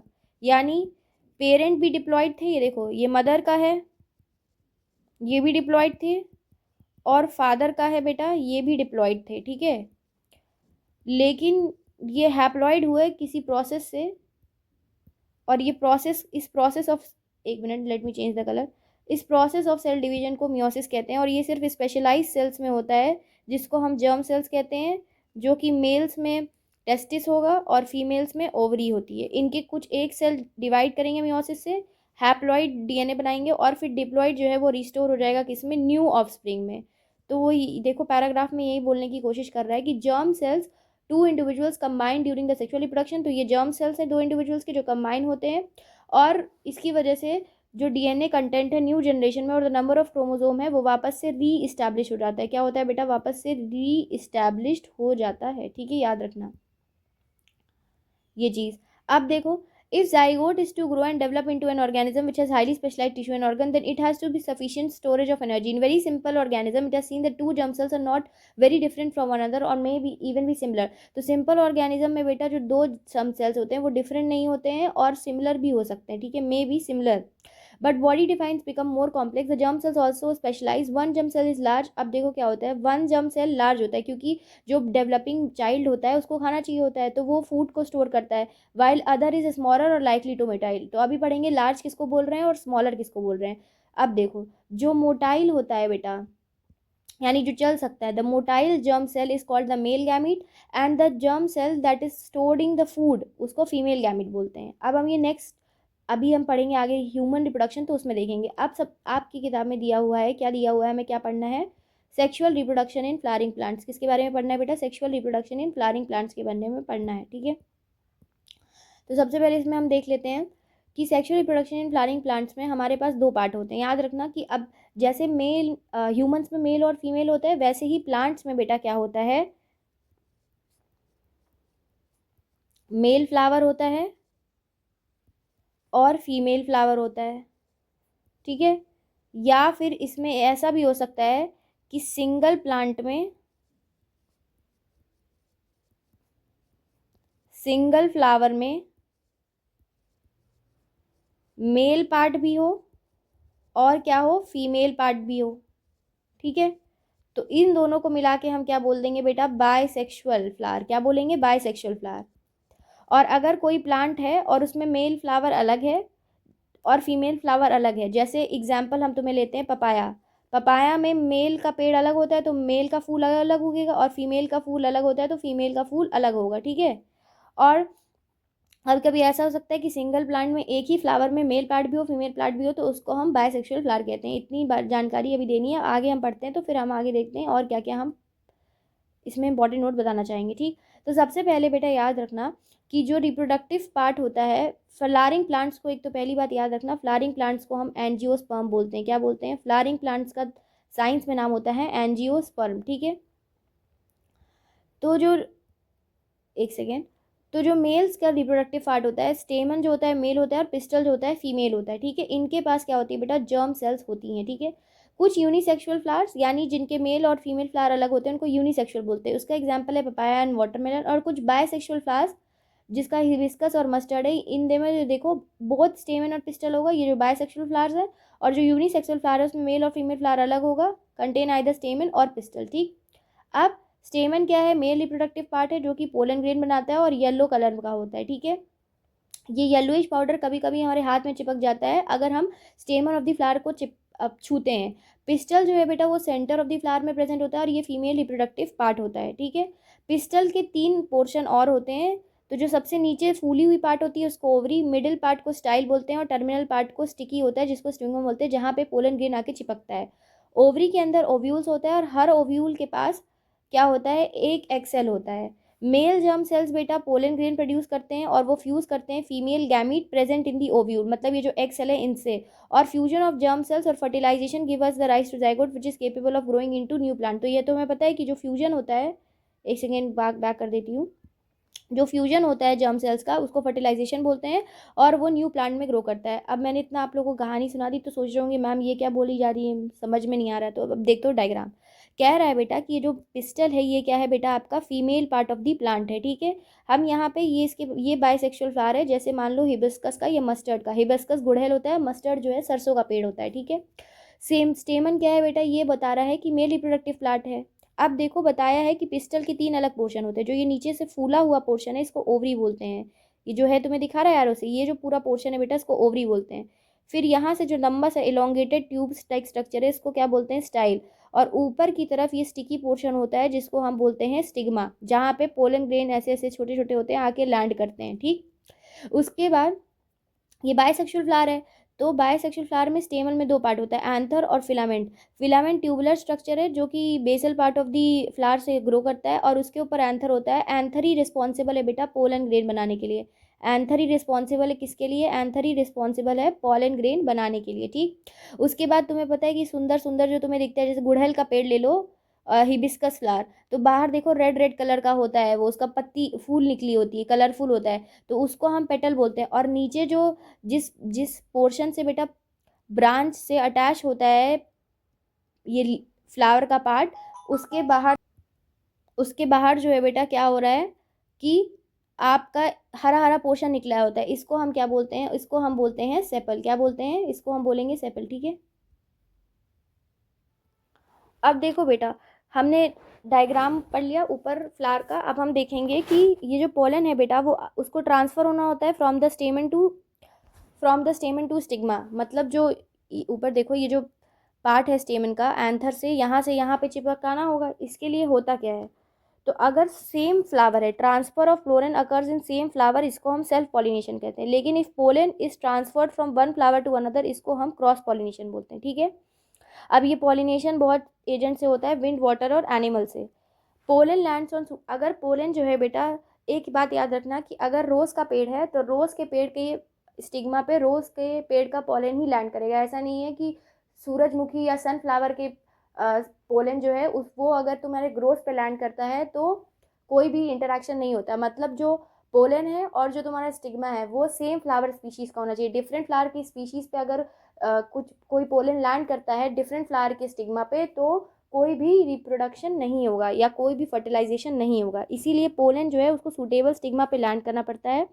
फिर वो फीमेल जर्म सेल पे पहुंचता है जो कि ओवरी में होती है, ओवरी के अंदर ओव्यूल, ओव्यूल के अंदर एग सेल, और एक ट्यूब जो पोलन ग्रेन से निकलती है उसको पोलन ट्यूब कहते हैं, और वो स्टाइल से होते हुए ओवरी तक पहुंचती है, और फिर ओवरी से ओव्यूल और ओव्यूल से एग सेल, ठीक। अब फर्टिलाइजेशन के बाद बेटा जाइगोट जो होता है वो कई बार डिवाइड करता है, सेवरल टाइम्स, और विद इन ओव्यूल, ठीक है, टू फॉर्म एन एम्ब्रियो। याद रखना जाइगोट जो है वो कई बार डिवाइड करेगा within an ovule to form an embryo. अब ये ओव्यूल जो है बेटा उसके बाहर एक टफ कोट होती है जो बाद में सीड में कन्वर्ट हो जाती है। ओवरी जो होती है वो फ्रूट में कन्वर्ट हो जाती है, और पेटल, सेपल और स्टेमन और स्टाइल जो है वो बाद में फॉल ऑफ कर जाते हैं। तो ये बहुत इंपॉर्टेंट है कि ओव्यूल जो है वो सीड में कन्वर्ट हो जाता है, ओवरी फ्रूट में कन्वर्ट हो जाती है, और पेटल, सेपल, स्टेमन और स्टाइल और स्टिग्मा गिर जाते हैं। अब ये सब चीज़ें आपको याद हो गई। अब देखो, the seed contains the future plant और द एम्ब्रियो। जो सीड होता है, जैसे हम लोग आम की गुठली खाते हैं, ठीक है, तो आम की गुठली नहीं, सॉरी, आम खाते हैं और आम की गुठली फेंक देते हैं तो नया प्लांट निकल आता है, या किसी भी चीज़ का बीज, तो बीज इज सीड। तो सीड क्या है बेटा, फ्यूचर प्लांट और एम्ब्रियो है जो कि सीडलिंग बनाने में हेल्प करता है, और इसी प्रोसेस को हम जर्मिनेशन कहते हैं अंडर अप्रोप्रिएट कंडीशन। यानी अगर किसी सीड से अप्रोप्रिएट कंडीशन मिलने पे वो एक छोटा सा पौधे में उग जाए तो उस प्रोसेस को हम जर्मिनेशन कहते हैं।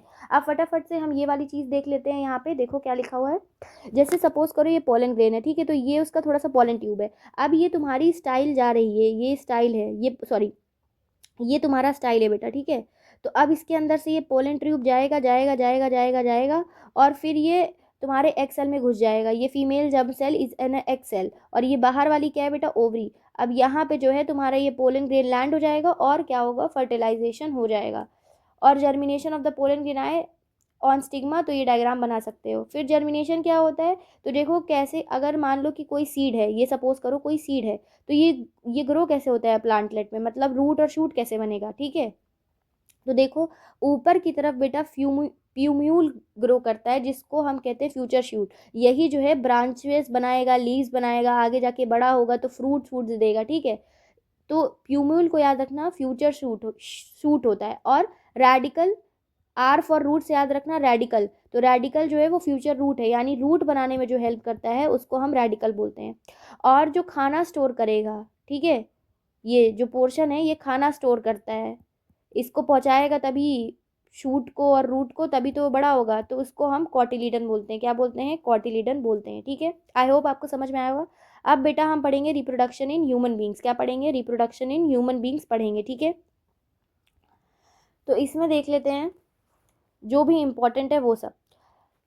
तो जब टीनेजर हम लोग होते हैं तो हमारे अंदर मेल्स में यानी बॉयज़ में और फीमेल्स में यानी गर्ल्स में कुछ कुछ चेंजेस होती हैं, ठीक है, जो कि कॉमन होती हैं दोनों लड़का और लड़की को। जैसे हम बताते हैं, आर्मपिट में और जेनाइटल एरियाज में हेयर ग्रो करना और डार्कर कलर हो जाना, ठीक है, thinning of hair on legs और आर्म्स, और फेस पे भी स्किन जो है वो कभी कभी ऑयली हो जाती है और पिंपल आने लगते हैं। तो ये सब क्या है? चेंजेस हैं गर्ल्स और बॉयज़ में at the teenager of age. ठीक, गर्ल्स में क्या है? ब्रेस्ट साइज भी बढ़ जाती है, darkening of skin of the nipples हो जाएगी, at the tip of the breast हो जाएगा, ठीक है, और बॉयज़ के थिक हेयर ग्रोथ होने लगते हैं ऑन द फेस, और बॉय जो आवाज़ है वो भारी होने लगती है, क्रैक होने लगती है, और पीनिस जो है वो कभी कभी इनलार्ज और इरेक्ट होने लगती है ओकेजनली। ठीक है, अब ये सारे चेंजेस जो हैं वो स्लोली टेक्स प्लेस करते हैं over a period of month और ईयर। ऐसा नहीं है कि वो एक साथ काम कर रहे हैं, ठीक है, और कभी सबको ऐसा नहीं है कि एग्जैक्ट एज पे होंगे, किसी को 12 होगा, किसी को 11, किसी को 13, किसी को 14, तो अलग अलग साल में होते हैं। ठीक है, thick hair on the face in boys appear few scattered hair first, only slowly does the growth begin to uniform. तो पहले जब दाढ़ी उगेगी तो थोड़ी थोड़ी उगती है, फिर यूनिफॉर्म होना शुरू होती है। ठीक है, फिर उसके बाद शेप्ड नोजेस और fingers, we have different patterns of hair growth और साइज और shape of the breast and penis, ये सब भी चेंज होता है। तो ये सब क्या है? ये सारे के सारे चेंजेस जो हैं वो सेक्शुअल मैच्योरेशन लेके आते हैं, यानी कि अब एक लड़का और लड़की रिप्रोडक्टिवली एक्टिव है, दे कैन प्रोड्यूस चाइल्ड। ठीक है, वो चाइल्ड मतलब बना सकते हैं, पर बनाना लीगली कब है बेटा? 21 ईयर्स ऑफ एज। ठीक है, but they are reproductively active बोलते हैं। नाउ ऐसा क्यों होता है कि सेक्सुअल जो मैच्योरेशन है वो इस उम्र में होती है? क्योंकि हमारे बॉडी को कुछ स्पेशलाइज सेल की नीड है, मल्टी सेलुलर, जो कि अलग अलग फंक्शन कैरी कर सके। अब जर्म सेल जो होती है वो पार्टिसिपेट करती है सेक्सुअल रिप्रोडक्शन, जो कि एक स्पेशलाइज्ड फंक्शन है। ठीक है, तो ह्यूमन के पास इसीलिए एक स्पेशल टिश्यू होती है, जैसे प्लांट के पास भी क्या होता है? पिस्टल होता है और स्टेमन होता है। ठीक है, however, while the body of individual organism is growing to its adult size, the resources of the body are mainly directed at achieving this growth. अब maturation of reproductive tissue is not likely to be major priority। क्या है कि जैसे जैसे हमारी धीरे धीरे जो बॉडी ग्रोथ होती है वो धीरे धीरे हम तो डिटोरिएट भी करते हैं, यानी बूढ़े होंगे, तो लेकिन रिप्रोडक्टिव टिश्यू जो है पहले जब हम छोटे से बड़े होते हैं वो मैच्योर होती है, और इसी पीरियड को हम प्यूबर्टी कहते हैं। तो ये जो है बस खाली एक डेफिनेशन याद करिए, इसमें बस खाली यही इंपॉर्टेंट है कि अगर तुमसे पूछे कि व्हाट इज़ प्यूबर्टी, तो when the reproductive tissue begins to mature and general body growth rate begins to slow, the rate of general body growth rate begins to slow, इसी को क्या बोलते हैं? During this period during adolescence, इसको puberty बोलते हैं। Adolescence बेटा कब होती है? ये आप लोग कमेंट सेक्शन में मुझे बताएंगे, ठीक है, कौन से ईयर तक होती है। अब देखो आगे देखते हैं। सेक्सुअल मोड ऑफ रिप्रोडक्शन मतलब germ cells from two individuals have to join, जो मैंने आपको पहले ही ऊपर बताया लेक्चर में। अब हमारे यहाँ जर्म सेल्स जो हैं इंटरनली रिलीज होते हैं, एक्सटर्नली नहीं रिलीज होते हैं, जैसे फ्लावर्स में होते हैं। ठीक है, और हमारे यहाँ कैसा होता है? Two individuals joining their body by the internal transfer of cell fusion. ठीक है, इस प्रोसेस को हम मेटिंग बोलते हैं। अब actual transfer of germ cells between two people need special organs for sexual act, जैसे मेल्स में पेनिस विच बिकम्स इरेक्ट और delivers the male gamete cells. ठीक है, और फीमेल्स में वेजाइना होती है। अभी हम पढ़ते हैं, अब हम पढ़ेंगे तो हमें पता चलेगा कि क्या क्या होता है मेल और फीमेल रिप्रोडक्टिव सिस्टम। ठीक है, क्या पढ़ेंगे? Mail reproductive system. चलो आगे आते हैं, देखते हैं इसमें क्या क्या दिया हुआ है। तो male reproductive system germ cell produce करता है, डिलीवर करता है जर्म सेल्स को साइट ऑफ दी फर्टिलाइजेशन पे। ठीक, अब ये जो जर्म सेल्स होते हैं वो टेस्टिस से आते हैं बेटा, ये लोकेट होता है outside the abdominal cavity in the scrotum. इसका क्योंकि ये इंपॉर्टेंट है क्योंकि स्पर्म फॉर्मेशन को लोअर टेम्परेचर चाहिए than the normal body temperature, ठीक है। व्हाट इज स्पर्म, इसमें मुझे ज़्यादा डिटेल जाने की जरूरत नहीं है, आप लोग इतने वेल मेच्योर इनफ हो कि पता होना चाहिए स्पर्म क्या होता है। Sperm is the carrier of the male gametic cell, समझ में आ रहा है, जिससे कि न्यू बेबी बनेगा जब वो फीमेल गैमीट सेल से ज्वाइन होगा। अब जो भी हार्मोन टेस्टिस से निकलता है जो हेल्प करता है किसके लिए, फॉर्मेशन ऑफ स्पर्म सेल, उसको हम टेस्टोस्टेरॉन बोलते हैं, ठीक है। और टेस्टोस्टेरॉन ही हार्मोन है जो कि चेंजेस लेके आता है बॉयज़ में at the time of puberty, समझ में आया। अब स्पर्म सेल्स जो होते हैं वो वास डिफरेंस के थ्रू यूनाइट हो जाते हैं विद द ट्यूब और यूरिनरी ब्लैडर में आ जाते हैं। और यूरिथ्रा जो है वो कॉमन पैसेज होता है किसमें बेटा, मेल्स में, for both sperms and urine, ठीक। अब जब वास डिफरेंस से स्पर्म मूव कर रहा होता है तो उसके साथ साथ प्रोस्टेट, सेमाइनल वेसिकल, ग्लैंड से, ये दोनों जो कि सिक्रीशंस डालते हैं स्पर्म को, ठीक है, और हेल्प करते हैं ट्रांसपोर्ट करने में easily to the vagina and also provide nutrition to the sperm ताकि वो मूव कर पाए, ठीक है। स्पर्म्स टाइनी बॉडीज होती हैं जिनके पास जेनेटिक मटेरियल होता है, एक लंबा टेल होता है और टेल ही हेल्प करता है उनको move forward to the female germ cells, ठीक है। अब हम तुमको पूरा एक्सप्लेन करेंगे कि ये क्या बोल रहा है for with the help of diagram. देखो बेटा, ये तुम्हारा स्क्रोटम होता है मेल का, ये जो होता है ये आउटसाइड एब्डोमिनल कैविटी होता है, यानी एब्डोमेन से बाहर होता है नीचे की तरफ, ठीक है, आउटसाइड एब्डोमिनल कैविटी होता है।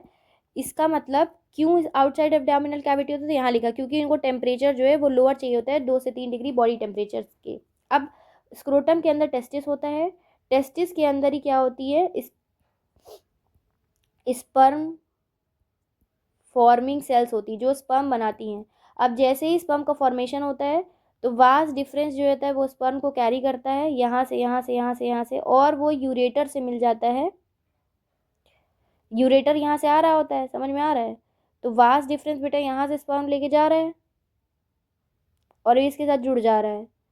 अब क्या हो रहा है कि यहाँ पे ये तुम्हारा ये तुम्हारा ब्लैडर है और ये यूरेटर भी यहाँ पे यूरिनरी ब्लैडर में खुल रहा है और ये तुम्हारा जो वास डिफरेंस है वो भी यहाँ पे आ रहा है। अब जो सिक्रीशंस होते हैं वो कैसे आते हैं, जैसे यहाँ से स्पर्म आया, वास डिफरेंस में गया, अब वास डिफरेंस चल रहा है तो यहाँ पे सेमाइनल वेसिकुलर है, ये अपना सिक्रीशंस इसमें डाल देगी, ये स्पर्म यहाँ से जा रहा है, फिर यहाँ पे प्रोस्टेट ग्लैंड है, ये सिक्रीशंस यहाँ पे डाल देगी, और फिर ये क्या होगा, यूरिन यहाँ कलेक्ट होगा क्योंकि यूरेटर जो है वो किडनी से यूरिन लेके आता है तो ब्लैडर में यहाँ होगा। और देखो यूरिन वाला पैसेज और स्पर्म वाला पैसेज ये दोनों सेम ही एक तरह से निकल रहे हैं, कहाँ से, पीनिस से, और यही है यूरेथ्रा, तो यहीं से बाहर निकल रहे हैं। तो यूरेथ्रा क्या है, कॉमन होता है for urine and sperm in mail,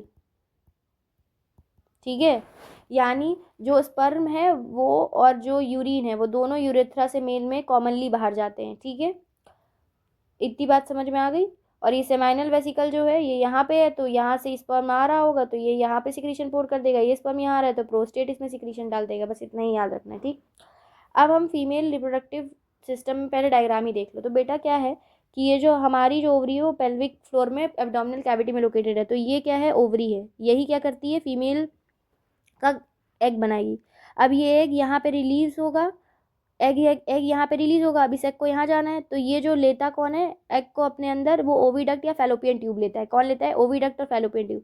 अब एग यहाँ पे आके रह जाता है, स्पर्म को पूरे इस एग यहाँ रह जाएगा बेटा, और स्पर्म को पूरे इस प्रोसीजर से यहाँ पे एग को आके फर्टिलाइज करना होता है।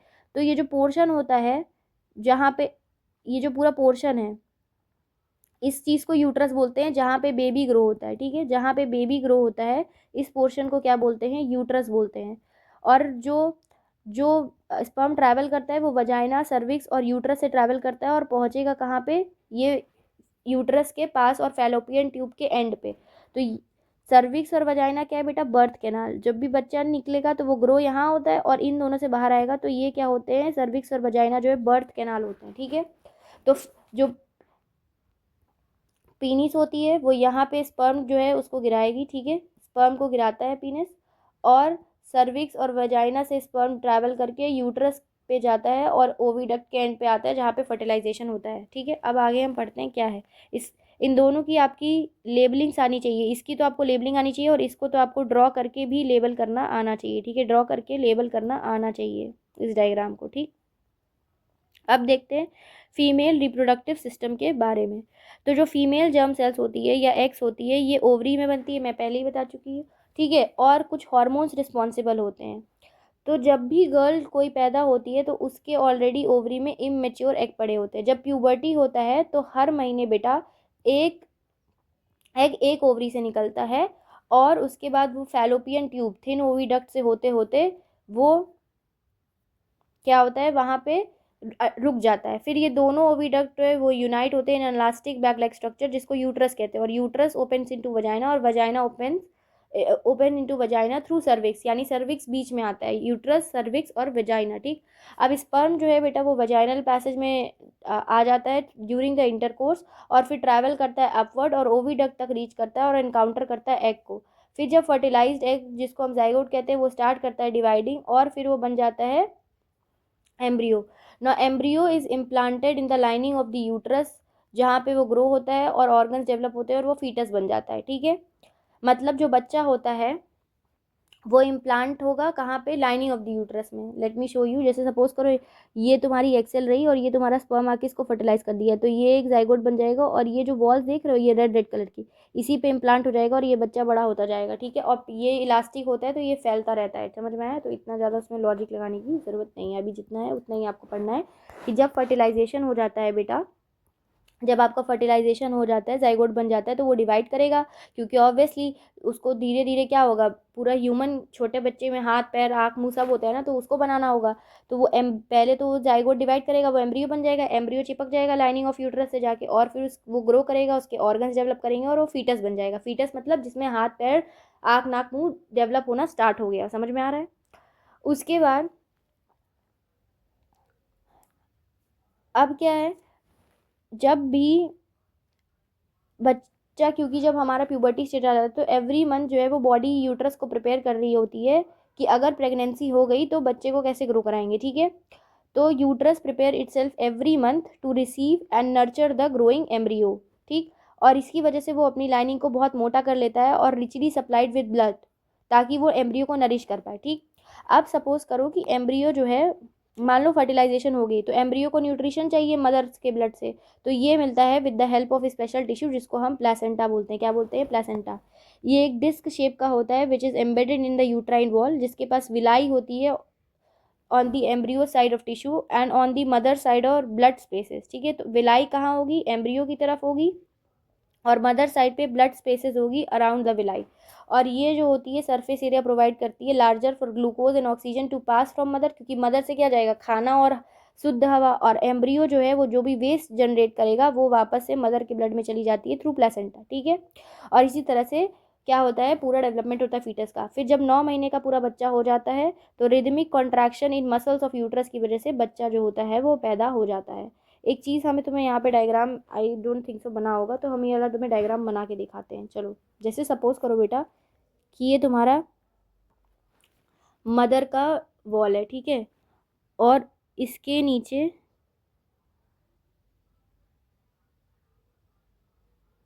ये वाला बेबी का वॉल है। ठीक है, let me take another colour ना, लेट मी, ये जो है बेटा ये मदर है और ये जो है ये बेबी है। ठीक है, ये मदर की विलाई है ब्लड वेसल्स की और ये बेबी की विलाई है। ठीक है, तो क्या होगा कि मदर का जो रेड वाला विलाई है वो क्या देगा? ऑक्सीजन डिफ्यूज़ करेगा और न्यूट्रिएंट डिफ्यूज़ करेगा। ठीक है, और जो बेबी का विलाई है वो क्या करेगा? वेस्ट सब्सटेंस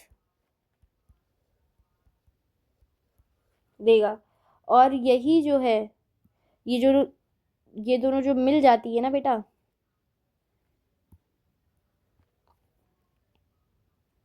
एक मिनट, तो ये दोनों जो मिल जाएंगे और ये एक्सचेंज करेंगे, तो ये जो बेबी वाला है ये ऐसे फिर इस तरीके से आके जुड़ जाता है। ये मान लो ग्रोइंग फीटस है। ठीक है,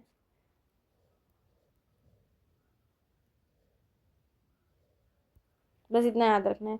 तो इसी फॉर्मेशन को प्लेसेंटा कहते हैं। क्या बोलते हैं? प्लेसेंटा बोलते हैं, ठीक है।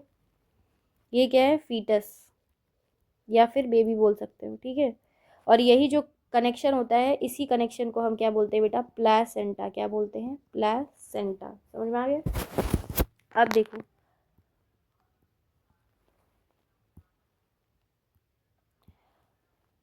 जब एग फर्टिलाइज नहीं होता है तब क्या होता है? ये भी तो इम्पोर्टेंट है कि हर महीने ज़रूरी थोड़ी है कि फर्टिलाइजेशन हो जाए, ठीक है।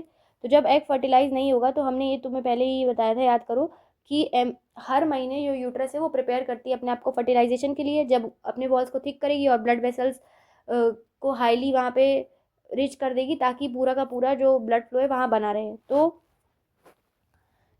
जब लाइनिंग थिक और स्पॉन्जी हो जाती है एवरी मंथ, ठीक है, क्योंकि एग रिलीज होता है, ओवरी रिलीज करेगी वन एग को एवरी मंथ, तो यूट्रस जो है वो एवरी मंथ प्रिपेयर होगी, थिक और स्पॉन्जी बन जाएगी, ठीक, ताकि वो नरिश करे एम्ब्रियो को। लेकिन अगर फर्टिलाइजेशन नहीं हुआ तो ये लाइनिंग लीडेड नहीं होती है, ठीक है। तो ये स्लोली क्या होगी? ब्रेक डाउन हो जाएगी और वजाइना से बाहर आ जाएगी as a blood and mucus, और इसी को हम मेंस्ट्रुएशन कहते हैं। और ये हर महीने होती है और कम से कम 2 से 8 दिन तक लाई डाउन करती है, ठीक है। जैसे सपोज करो कि ये जो यूट्रस है बेटा, ये अपनी पास की लाइनिंग को और मोटा बना ले रहा है, ऐसे ऐसे और मोटा बना ले रहा है। तो अगर मान लो यहाँ पे एग आया, और एग की life span mostly 24 to 48 hours होती है, और सपोज करो कि यहाँ पे क्या हो रहा है, कोई स्पर्म नहीं आ रहा है, नो स्पर्म आ रहा है, तो ये एग जो है बेटा, अब ये एग जो है 24 to 48 आवर्स ये एग है, और आफ्टर 24 to 48 आवर्स ये डाई हो जाएगी। तो ये जो यूट्रस की लाइनिंग है और ये जो तुम्हारा डाइड वाला जो एग है, ये सब क्या होता है? ऐसे ऐसे यहाँ पे ऐसे ऐसे गिरने लगता है खून के फॉर्म में, म्यूकस के फॉर्म में। इसी को हम क्या बोलते हैं? मेंस्ट्रुअल फ्लो कहते हैं, जब फर्टिलाइजेशन नहीं होता है। जब फर्टिलाइजेशन नहीं होता है, समझ में आ गया? इसी चीज़ को हम मेंस्ट्रुअल फ्लो कहते हैं, ठीक। अब देखो, रिप्रोडक्टिव हेल्थ क्या है, यानी अगर हम इतना ज़्यादा रिप्रोडक्शन पढ़ रहे हैं कि 2 पेरेंट्स से कंबाइन होकर न्यू इंडिविजुअल बनता है, तो वहाँ पे हमें अपना अगर हमें फिट रहना है तो हम बोलते हैं कि ज़्यादा पानी पियो, एक्सरसाइज करो, ढंग का खाना खाओ। तो कहीं पे भी अगर सपोज करो हमें वहाँ पे रिप्रोडक्शन उसके प्रोसेस में हेल्प कर रहा है, तो रिप्रोडक्टिव ऑर्गन और जो बॉडी पार्ट्स हैं उनको हमें प्रोटेक्ट करना चाहिए ना, ताकि हमारा प्रॉब्लम ना हो किसी भी चीज़ से आगे फ्यूचर फर्दर रिप्रोडक्शन में, या जब भी कोई चाइल्ड बेबी प्लानिंग करे, ठीक है। तो उसके लिए हम यहाँ पे पढ़ेंगे कि रिप्रोडक्टिव हेल्थ होता क्या है, ठीक है। तो सबसे पहले सेक्सुअल एक्ट जो होता है वो यूजुअली जो है वो पोटेंशियली उसके पास इतनी ताकत होती है कि वो प्रेगनेंसी में लीड कर दे, ठीक। लेकिन क्या होता है कि सेक्सुअली ट्रांसमिटेड डिजीज़ होती है कुछ, जिसमें बैक्टीरियल इन्फेक्शन होती है जो कि गोनोरिया और सिफिलिस होता है, और कुछ वायरल इन्फेक्शन होती है जिसमें वार्ड्स और HIV आते हैं, ठीक है। तो इनके ट्रांसमिशन को प्रिवेंट करने के लिए हमें क्या करना चाहिए? कुछ कुछ कॉन्डम्स का यूज़ कर लेना चाहिए, जो कि पेनिस के लिए होता है, जो कि हेल्प करता है प्रिवेंशन ऑफ दीज डिजीज़। क्योंकि सपोज करो हमें नहीं पता कि जो से हम सेक्स कर रहे हैं अगर अननोन पार्टनर है तो उसको कौन सी बीमारी है, इसलिए हमें कॉन्डम्स यूज़ करना चाहिए, ठीक है। अब उसके बाद अवॉइड प्रेगनेंसी भी, जैसे कि बहुत लोग होते हैं कई सारे बच्चे करते हैं, पर अभी इतना ज़्यादा आबादी भी बढ़ गई है और खर्चा भी ज़माने में बहुत बढ़ गया है, तो लोग अब कम चाइल्ड कर मतलब 2 चाइल्ड या 1 चाइल्ड ही रखना चाहते हैं। तो उसके लिए हमें प्रेगनेंसी को अवॉइड करना पड़ेगा। तो उसके लिए कई सारे कॉन्ट्रासेप्टिव मेथड है, जैसे एक तो है मैकेनिकल बैरियर, ताकि स्पर्म जो है वो एग तक ना रीच कर पाए, तो उसके लिए हम कॉन्डम्स यूज़ कर सकते हैं, ठीक है। फिर उसके बाद कुछ ऐसे कॉन्ट्रासेप्टिव्स हैं जो hormonal action of the body पे काम करते हैं, ताकि उसमें अंडा ही ना रिलीज़ हो। तो जब अंडा ही नहीं रिलीज़ होगा तो फर्टिलाइजेशन ही नहीं होगा। तो इनको ओरली लिया जाता है, जो हार्मोनल बैलेंस करते हैं बॉडी में, उसको हम पिल्स कहते हैं, ठीक है। क्या करते हैं? पिल्स। लेकिन इनके साइड इफेक्ट्स भी होते हैं, ठीक, क्योंकि ऑब्वियसली जो नेचुरल फंक्शन है वो हर महीने अंडे निकालने का, अब हम उसके नेचुरल फंक्शन को दवा खा के सप्रेस कर देंगे तो साइड इफेक्ट्स तो होंगे ही। और कुछ कॉन्ट्रासेप्टिव होते हैं जैसे लूप या फिर कॉपर टी लूप, ये यूट्रस में डाले जाते हैं ताकि प्रेगनेंसी को प्रिवेंट करे। तो ये बहुत इंपॉर्टेंट है कि कौन सा किस लिए किया जाता है। जैसे कॉन्डम किस लिए किया जाता है? वो मैकेनिकल बैरियर की तरह काम करता है, यानी स्पर्म का जो है वो ट्रांसफर ना हो, ठीक है। जैसे सपोज करो कि ये आपका पीनिस है, तो इसमें क्या करेंगे बेटा, इसमें इन्होंने यहाँ पे इस तरह से हम कॉन्डम को कवर कर लेंगे, तो जब इजैकुलेशन होता है तो वो इसी में स्पर्म आ जाता है। और ये वजाइना, सपोज करो ये वजाइना है, तो यहाँ पे कोई भी स्पर्म नहीं आएगा। तो ये क्या है? बैरियर मेथड है, जिसकी वजह से स्पर्म का जब ट्रांसफ़र ही नहीं होगा तो क्या होगा कि वो एग तक पहुँच ही नहीं पाएगा, ठीक। कॉन्ट्रासेप्टिव एक्शन जिसमें हार्मोनल बैलेंस इंक्लूड होगा, जैसे कि अगर अंडा ही नहीं निकल रहा है ओवरी से तो वहाँ स्पर्म आके क्या ही करेगा, समझ में आया। और कॉपर टी क्या होता है, ये जो होता है वो प्रेगनेंसी को ही प्रिवेंट करने को होता है ऑल टुगेदर। अब इसके भी कुछ साइड इफेक्ट्स होते हैं, जैसे कि इरिटेशन हो सकता है, ठीक। If vas deferens in the male is blocked, अब क्या है, जैसे सपोज करो अगर हमें परमानेंटली रोक देना है कि हम अगर मतलब हम सेक्सुअली एक्टिव रहे पर हमें कोई भी बच्चा ना हो, अगर हम कोई भी सेक्सुअल प्रैक्टिस करते हैं तो उसके लिए हम क्या करते हैं, वास्ट डिफरेंस को मेल में उसको काट देते हैं, ठीक।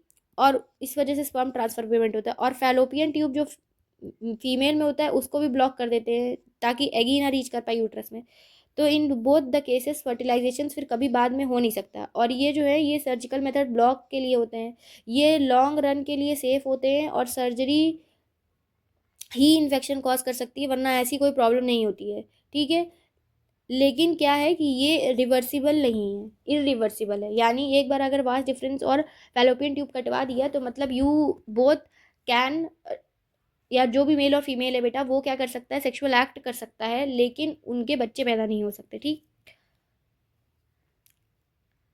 और सर्जरी कभी कभी हम अनवांटेड प्रेगनेंसी के लिए भी यूज़ करते हैं, जब मदर या चाइल्ड किसी को भी खतरा हो, ठीक है, उनके लिए यूज़ कर सकते हैं। लेकिन बहुत ज़्यादा मिसयूज़ होता है जो कि फीमेल फीटिसाइड कर देते हैं, यानी पता चलता है किसी को, कई लड़कियां पता चल के उसको लड़की है तो वो लोग क्या करते हैं, उनको उसको अबॉर्ट करवा देते हैं। तो इसलिए ये सारी प्रैक्टिसेस अभी भी इंडिया में कुछ कुछ पार्ट्स में होती है, तो हमें ध्यान देना चाहिए कि सर्जरी जो है वो परमिटेड है for the removal of unwanted pregnancy, जिसमें कि बच्चा हो वो ठीक ना हो, उसे कोई अलग तरह की बीमारी हो, या उस प्रेगनेंसी से मम्मी को कोई प्रॉब्लम हो, ठीक है।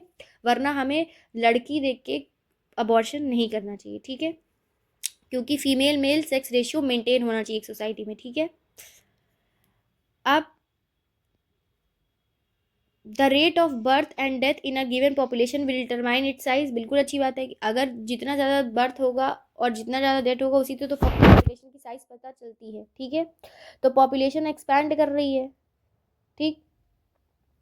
तो हमें क्या करना चाहिए कि अपने रिप्रोडक्टिव हेल्थ पे बहुत ध्यान देना चाहिए कि हमें अपने आप को कैसे मेंटेन करना है, बस, ठीक।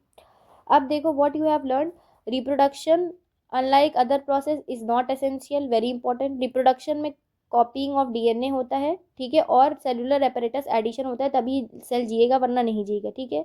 डिफरेंट मोड्स ऑफ रिप्रोडक्शन होता है बेटा डिफरेंट ऑर्गेनिज्म में depending on their body design, जैसे बैक्टीरिया में फिजन होता है, प्रोटोजोआ में फिजन होता है, हाइड्रा जो है वो रीजनरेट कर सकती है, रूट स्टेम और लीफ प्लांट्स में एक सेक्सुअल रिप्रोडक्शन के पार्ट होते हैं जिसको हम वेजिटेटिव प्रोपोगेशन कहते हैं प्लांट्स में। ए सेक्सुअल रिप्रोडक्शन में न्यू जनरेशन में जो बच्चे बनते हैं वो सिंगल ही इंडिविजुअल या सिंगल पेरेंट से बनते हैं। सेक्सुअल रिप्रोडक्शन में दो इंडिविजुअल रिक्वायर्ड होते हैं, ठीक है। डीएनए कॉपिंग मैकेनिज्म में जो वेरिएशन होता है वही इंपॉर्टेंट होता है सर्वाइवल ऑफ द स्पीशीज को, ठीक है। फिर उसके बाद रिप्रोडक्शन इन फ्लावरिंग प्लांट्स में transfer of pollen grain from the anther of stigma is referred to as pollination और it is followed by fertilisation. तो पोलिनेशन क्या होता है, transfer of pollen grain from the anther to the stigma, ठीक। कुछ कुछ body में puberty के टाइम में चेंजेस होती हैं, जब बॉय जो है वो सेक्सुअली एक्टिव हो जाता है और जब फीमेल जो है या गर्ल जो है वो सेक्सुअली एक्टिव होता है, जैसे increase in breast size in girl, new facial hair growth in boys, ठीक है, ये सब साइंस है सेक्सुअल मैच्योरेशन के। मेल रिप्रोडक्टिव सिस्टम में क्या होता है बेटा, टेस्टिस होता है जो स्पर्म प्रोड्यूस करता है, vast difference seminal vesicle, prostate gland, urethra और पेनिस। और फीमेल रिप्रोडक्टिव सिस्टम में ओवरीज, फैलोपियन ट्यूब्स, यूट्रस और वजाइना होता है, ठीक है। सेक्सुअल रिप्रोडक्शन ह्यूमन बींग्स में स्पर्म इन्वॉल्व होता है और बेटा एग सेल इन्वॉल्व होता है, क्या होता है, स्पर्म इन्वॉल्व होता है और एग सेल इन्वॉल्व होता है। अब इस स्पर्म को हम डालते कहाँ है, वजाइना ऑफ द फीमेल में, जहाँ पे फर्टिलाइजेशन कहाँ होगा, याद रखना फैलोपियन ट्यूब में, ठीक है। कॉन्ट्रासेप्शन वो मेथड होते हैं जिसमें हम अवॉइड करते हैं प्रेगनेंसी, जिसमें एग्जांपल है condom, oral pills, copper T and other methods of reproduction, ठीक। इसको भी चलो फटाफट से हम लोग कर लेते हैं। Let me take a different pen. Asexual reproduction takes place through breeding in, कौन बताएगा, जल्दी बताओ, यीस्ट, ठीक है। Which of the following is not a part of female reproductive system in humans? Vast different. Male reproductive system है। Anther contains pollen grains, ठीक है।